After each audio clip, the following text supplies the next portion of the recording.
What is up, everybody? Happy Friday. Hope you are having a nice beginning to your weekend. Hopefully your work schedule is not too crazy. I know I'm excited for this weekend. Aside from getting to paint my bathroom, ooh, hooray, I get to watch Roma take on Lecce at what I expect is going to be a pretty tough game, honestly. I think that Roma is going to confront a Lecce who is hungry, who is going to attack the ball, who is going to be feisty. I don't think this is going to be a walk in the park at all. Last time, if I remember correctly, Lecce went toe-to-toe with Roma for very much of the match, even besides the fact that they were down to 10 men for more than half of it. So I have a little bit of a nervousness about this one. I know that there's a lot going for Roma right now in the sense that we have a easier bit of a February, some lighter fixtures ahead, but we also see that Lazio takes on Atalanta. So it's a moment where Roma can make up big ground, can make up serious leverage and gain that leverage in the standings. Right now, Milan has just beaten Torino 1-0 at home at the San Siro. So that means that they take the third place temporarily. I've got some got a little rundown here for everybody. I'm going to throw some stuff out of here as well. So, Wijnaldum, could we see him get back? I think we could. I think, honestly, you might see 5, 10, maybe even 15 minutes for Gini Wijnaldum if Mourinho judges it to be so. If he thinks that it's a comfortable situation, if it's possible to get him out there. However, expect a very different side against this Lecce. There has been some tinkering. We're going to see a different striker, most likely, than what we saw in the first round in October. And all things, though, have been pretty good for Roma, all things considered. They've been 4 out of 6, won 4 out of 6 of their last, since the new year, only losing to Napoli and then the draw against Milan. On top of that, Lecce have gone actually 4 games on a beaten run. They couldn't gain any points during that time, and it's only against Cremonese that they were able to fight back and get a win. So that was a really cagey affair. I keep using this word. I think that this Lecce side is going to be very feisty indeed. But so Cremonese beats Roma. Lecce beats Cremonese. You see what's going on here? Like, anything can happen. I don't entirely trust this side at all. Anyway, let's get into the rundown of this match here.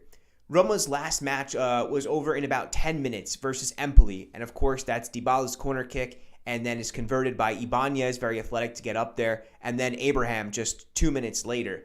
But after 21 games, Roma now have 8 more points than they did going into round 22 of last season. So Roma is shoring it up a little bit. They are looking a bit more comfortable compared to last season for sure. I see the project coming along. I see the players getting what the manager wants from them. Of course, you can't hide the fact that Dybala plays such a big part in getting these points, in making Roma click, because it's his individual performances which sometimes put Roma aside. And I was watching something on Tifo Football yesterday that showed that when Mourinho had his first season with Manchester United, that it was actually David De Gea who overperformed. And it made me think of how Roma is somewhat reliant in the attacking phase, on Dybala to create something out of nothing. But let's get back to the rundown here. Last time, it was Dybala, again, who got the penalty, the go-ahead goal. Roma wins 2-1 at home. Lecce have gone toe-to-toe with Milan a few weeks ago. They drew 2-2. They beat Atalanta 2-1 at home. I think that was right before the World Cup break. And they even drew against Napoli early on in the season. That was in late August. So they've got the results behind them. And they almost drew against Inter, only losing in the last minute there from that Dumfries goal. But Strefezza is their main goal scorer. He's got 7 goals on his plate this season so far, which is 3 more than anybody else in that side. Let's look at that banner here. Here we go. So it's 8 more goals. Roma now have 8 more than at this stage last season. 8 more points and 3 more goals. And what I mean by that is Roma have conceded 10 fewer than actually they did last season at this point in time. Now they have scored 7 less, but that's okay. A little give and take, right? I guess we could say that shows improvement because meanwhile they are not letting so many goals in, but they're not scoring as much. That's a hard one to judge. Like, what do you take? Is it okay that Roma are not scoring if they're not allowing in? I'm not sure. I guess it really depends on the results there. But one thing for certain that we can say is that Smalling, Ibanez, and Mancini have been very good all season. In order to get those few amount of goals, you have to be doing something right. And like I was mentioning before, so much of the attack has come down to Dybala in this season. When he was out, I mean, look at Roma's form with him and without him. I've got a couple comments coming in here. Genie is back. Can't wait to see him get on the pitch. And yeah, man, I'm looking to see him get 5, 10, perhaps even 15 minutes. Would like to see more of Volpato. This match will be hard. Lecce are good, Morton says. And yeah, like I can't say it enough. I don't trust this Lecce. I think they're going to come out hungry. I think they're going to fight. I think they're going to try to be first to the ball. This is a side who does not like to possess the ball in very much the same way that Mourinho doesn't like to. But anyway, Strefezza being that main goal scorer, he is an edgy type of winger. He works hard. He can create something out of nothing. He's got this mix of creativity with toughness, with a little bit of grinta. He even spoke to the press, to Tutto Mercato Web, before this one.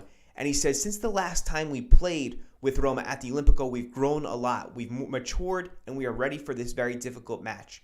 We are preparing very well for it. And what he's talking about is the set pieces. Lecce are the worst team in the league on defending set pieces. Guess who's number one? Roma.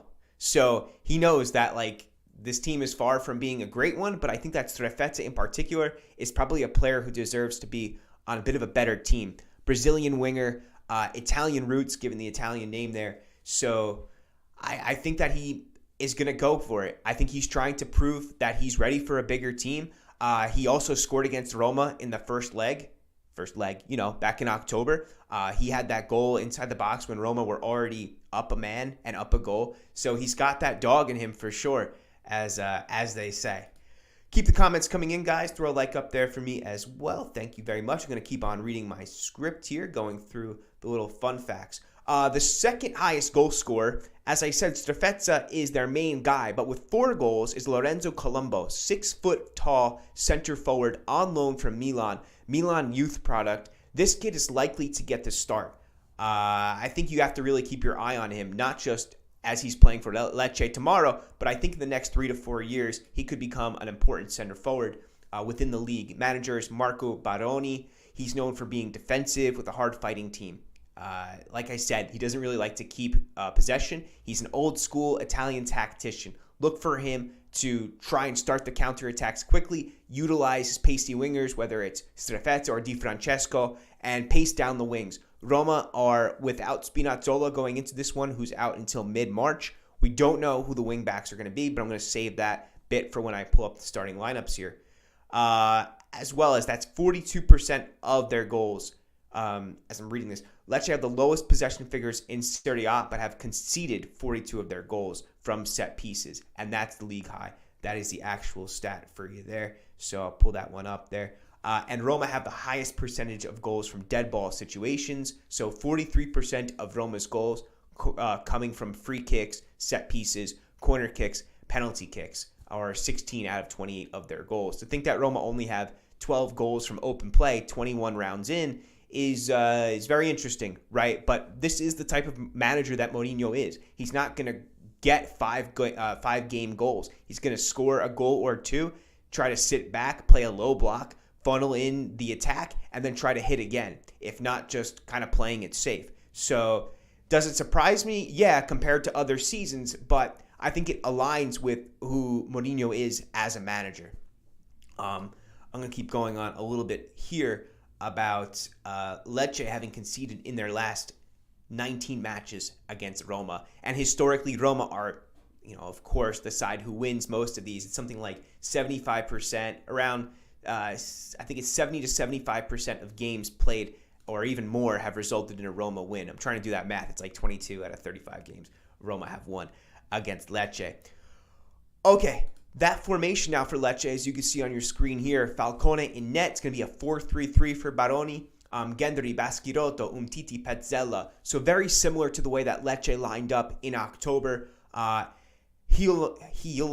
having trouble saying that one. He's the guy who got the red card for that bad tackle, with Gonzalo and Blin to his right and left. And up top, As I was mentioning, Di Francesco, Eusebio Di Francesco's son with Colombo at the center, and then Strefezza on the right or left. I can't tell because I've seen him play both sides, but on paper here, it lines him up on the right. Okay, let me know what you are feeling about this one. I want to take a look at the league standings as well right now as we go into this. It's not showing up. Why is it not showing? I don't know. That's okay. But we're going to go to... Nope, it deleted it. Deleted my background. That's okay. I'm going to tell you Roma's anyway. Technical difficulty. That's all right. Mancini, Smalling, Ibanez in the back three. Look for Zalewski and perhaps El Shaarawy out on the left.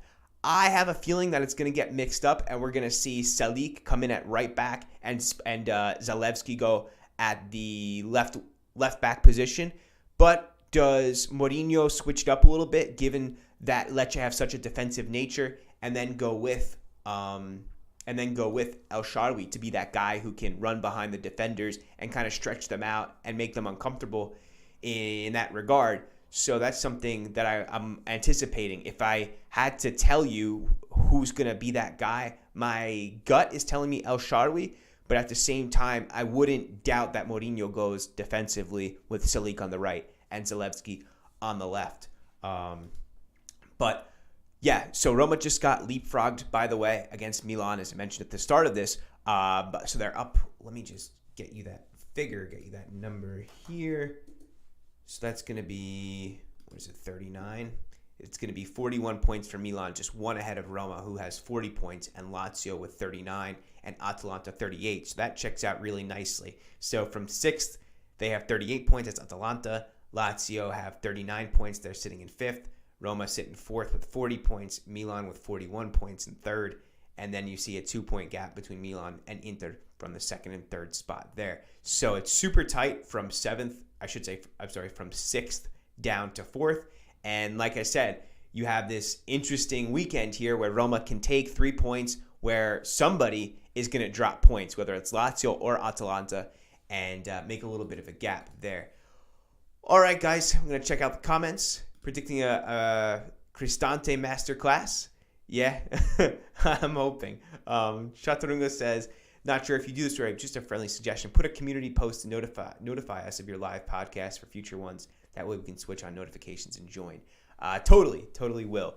I didn't think that I was going to do this as a live. At first, I usually do the previews recorded, but I said, you know what? Maybe people are home from work. It's 5 o'clock where I am. Maybe people are ready to talk, and I'm glad. So thank you for joining in. But yeah, I'll definitely put that a little bit earlier on so I could tell people to put those notifications on. But I just want to reiterate the fact that I don't trust this Lecce. I think it's going to be harder than it sounds on paper. I know that historically Roma are the much better side. I know that Lecce concede in the last 19 times that they've played Roma, which is an insane stat in itself. But do we get this Cristante masterclass? I hope so. I very much hope so. But once again, just check out this statistic on your screen. I think that's a really crazy one. 42% of Lecce's goals are conceded from set pieces, last in the league, where Roma have the highest percentage from the dead ball situations, with 43% of their goals, or 16 out of 28, or number one in all of Serie A. And the other stat that I was mentioning before, I was getting a little tongue-tied, but it's 10 goals less conceded this season compared to last season. However, 7 fewer goals scored. I think that's what I was trying to say.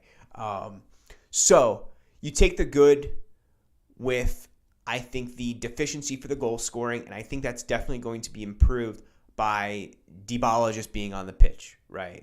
You cannot hide around the fact that he is an elite player. He's going to walk in my opinion, you're elite, right? When you start for any team in the world, right? And I think Dybala is that player. Aside from Messi, that's the one caveat. Of course, with Argentina, he didn't start. That's like the only exception. But Messi's also the best player ever. So, I think that we could take that that there. Always positive, like Wayne Meron says. You remember Ted Mosby to me, dude. Who's Ted Mosby? Ted Mosby. Let me look him up. Oh, he's an actor. Yeah, I guess I look a little bit like him. He's in How I Met Your Mother. That's pretty funny. Anyway, Guys, let me know what you think. Throw some comments in there, and we will talk in a live tomorrow. That will be right after the game. Figure right around 2:15 New York City time. So Italian time, that's about 8 p.m., 8:15. So let's talk then. Thanks, guys. Ciao.